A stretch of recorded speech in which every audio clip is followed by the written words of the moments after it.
Assalamualaikum warahmatullahi wabarakatuh. Nama saya Ainun Hanitrioni.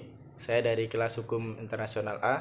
Di sini saya akan menjelaskan beberapa pasal dari Konvensi Wina tahun 1969 tentang perjanjian antar negara dengan organisasi internasional atau antar organisasi internasional. Saya akan menjelaskan beberapa pasal, yaitu pasal 28, pasal 29, dan pasal 32. Yang pertama, saya akan menjelaskan tentang pasal 28, yaitu pasal tentang non-retroactivity of treaties, di mana dalam bahasa Indonesia artinya adalah perjanjian tidak berlaku surut. Nah, apa itu tidak berlaku surut? Tidak berlaku surut maksudnya adalah perjanjian sebelumnya yang telah terjadi tidak dapat diatur dalam perjanjian ini. Dalam pasalnya dikuatkan dengan kata-kata unless a different intention appears from the treaty or is otherwise established, its provision do not bind. Nah, ini kata kuncinya, do not bind a party in relation to any act or fact which took place or any situation which ceased to exist before the date of the entry into force of the treaty with respect to that party. Jadi kata kunci itu di do not bind. Nah, jadi itu tadi tidak mengikat perjanjian sebelumnya telah ditetapkan ini tersebut.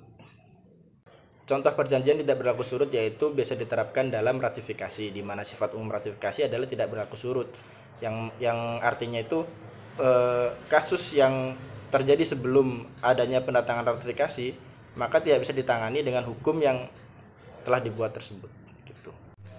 Baik, yang kedua yaitu pasal 29 tentang territorial scope of treaties, di mana dalam bahasa Indonesia artinya adalah wilayah cakupan perjanjian.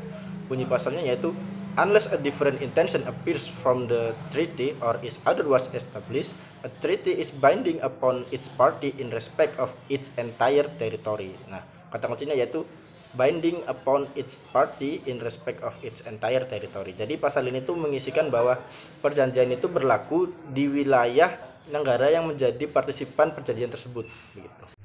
Contohnya adalah perjanjian multilateral ASEAN tahun 2011, yaitu perjanjian yang melibatkan negara Indonesia, Thailand, Burma, Singapura, Malaysia, dan lain-lain.